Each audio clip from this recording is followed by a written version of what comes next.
The Los Angeles Lakers continue to evaluate whether their current core around LeBron James and Luka Doncic can deliver another championship. The organization reshaped its direction last season when it traded Anthony Davis to the Dallas Mavericks, a move that officially closed the chapter on Davis's run with the franchise after he and James powered the team to a title in 2020. Lonzo Ball has words. Years before that, Davis's arrival in Los Angeles came through one of the most expensive trades in recent memory.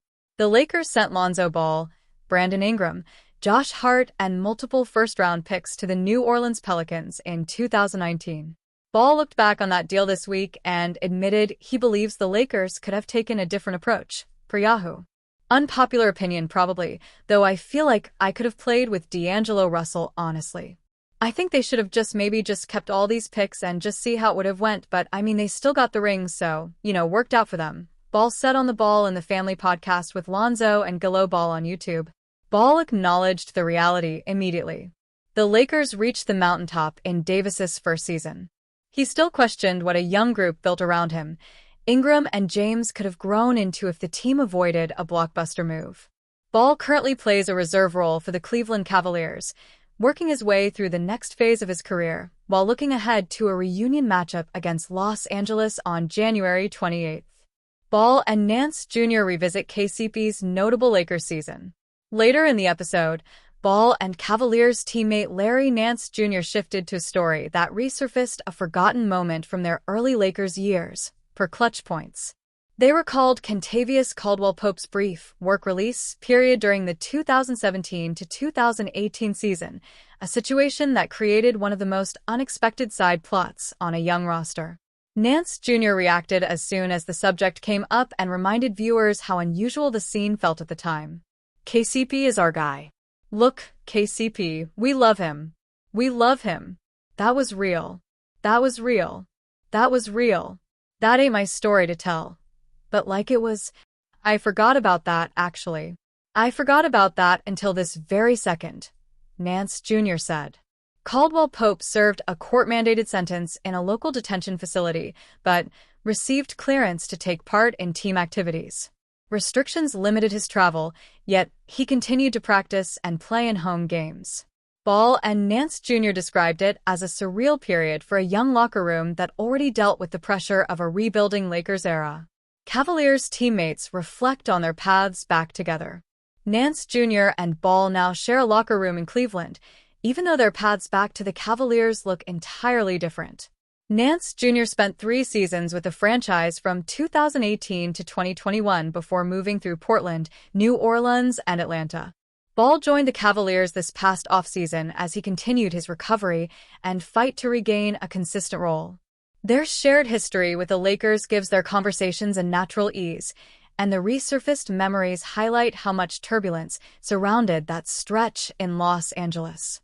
Ball's reflections on the Davis trade sparked new conversation among fans, but he made sure to credit the Lakers for securing the result that matters most. The organization chased a championship, and James and Davis delivered one. The Cavaliers' visit from the Lakers in late January gives Ball another chance to reconnect with the franchise that drafted him and revisit the trade that shaped 2 franchises for years. The Los Angeles Lakers officially have their superstar trio back together, and so far, the impact of LeBron James, Luka Doncic, and Austin Reeves has been easy to see. Most recently, the Lakers beat the Los Angeles Clippers in the NBA Cup to win their 3rd straight game after James returned from injury. But perhaps most importantly, the team has now clinched its spot in the next round of the in-season tournament. The Lakers are the first Western Conference team to advance to the Emirates NBA Cup knockout rounds after winning West Group B, NBA PR wrote in a post on X. With the victory, the Lakers are the only team in Group B to go undefeated and one of 5 teams yet to lose in the opening round of the tournament. The Toronto Raptors are the only other team so far that has clinched a spot in the knockout round. LeBron, Luka, and Reeves once again led the way. Unsurprisingly, it was the Lakers star trio that led the way for their win over the rival Clippers on Tuesday night. Specifically for the Slovenian, as he scored a season-high 24 points in the first quarter. He ended the game with 43 points, 9 rebounds, and 13 assists, while playing a game-high 43 minutes. James had a slow start scoring-wise, but ended up with his season-high 23 points along with 6 rebounds and 6 assists. Though only his third game back from sciatica, James has seemingly picked up where he left off last season, despite being at age 40. Additionally, Reeves dropped 31 points, 9 rebounds, and 3 assists on 11-16 shooting, his highest percentage of the early season. The Clippers' big three of Leonard, Harden, and Zubac was outscored by the Lakers' big three, 99-58. Law Murray wrote for The Athletic. While Doncic, James, and Reeves all made at least half of their field goal attempts, the Clippers' star trio was held under 50%.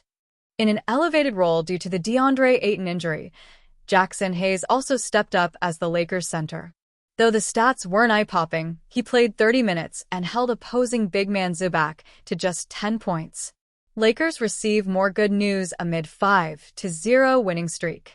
The Lakers and Clippers are obviously at different points of the NBA landscape, with one team quickly on the rise and the other quickly on the fall.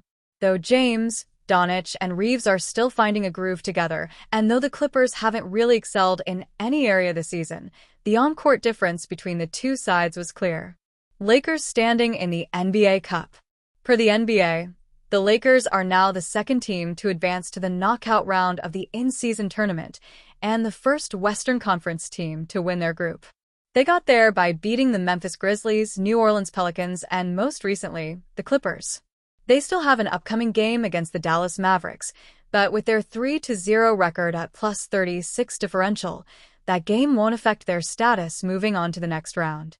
There are a few other undefeated teams in NBA Cup play, but many have only played just 2 contests, and more Cup games will take place on Wednesday. But so far, the Raptors, Lakers, and yet-to-clinch Orlando Magic are the only squads to start 3-0. The Milwaukee Bucks, Detroit Pistons, Oklahoma City Thunder, and Phoenix Suns are all 2-0 and have the chance to stamp their place in the knockout round, while the 2-1 Cleveland Cavaliers, Miami Heat, Minnesota Timberwolves, Portland Trail Blazers, Denver Nuggets, and Clippers each still have a chance to advance from their respective groups. But so far, it's hard to deny the Lakers, both in the regular season and the NBA Cup. They have scored the 3rd most points in the tournament and have the 6th highest point differential, a number that becomes a tiebreaker in this relatively new venture by the league. Rounding out the Lakers' news, they most recently got a positive update on Ayton, who has been sidelined with a recent knee injury.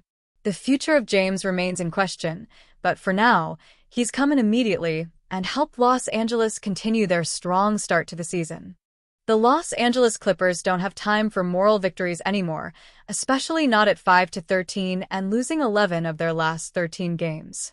Even with Kawhi Leonard back in the lineup, the Clippers were overwhelmed Tuesday night, giving up 135 points in a rivalry loss to the Lakers that never felt competitive. After the defeat, Leonard didn't sugarcoat the issue. When asked about the team's defensive collapse, both during his 10-game absence and since his return, he pointed directly to the lack of resistance against opposing stars. "We probably need to make star scorers pass more," Leonard said. "Teams do that to us, Harden me, Zoo, they force us to move the ball. We're letting other teams get comfortable." James Harden continued his recent offensive surge with 29 points and 9 assists, but it wasn't enough to mask the fundamental flaw Leonard pointed to. Opposing stars are getting whatever they want, whenever they want it. That was clear against Luka Doncic, who torched the Clippers' defense and set the tone early, forcing the Clippers to chase the game. And the problems run deeper than one bad night. Bradley Beal is expected to miss the rest of the season. The John Collins trade looks increasingly like a miscalculation, adding salary without solving spacing, rim protection, or defensive consistency. The Clippers are bottom tier in transition defense, fouls allowed, and clutch rating, and have yet to find a lineup identity. Leonard, still ramping up after injury, finished with 19 points, but even with him on the floor, the defensive structure wasn't there. For now, the message from the Clippers franchise star is simple: stop letting opposing superstars cook, or stop pretending the season is salvageable. The clock is ticking in Los Angeles. And right now, the Clippers are getting punked, and everyone knows it.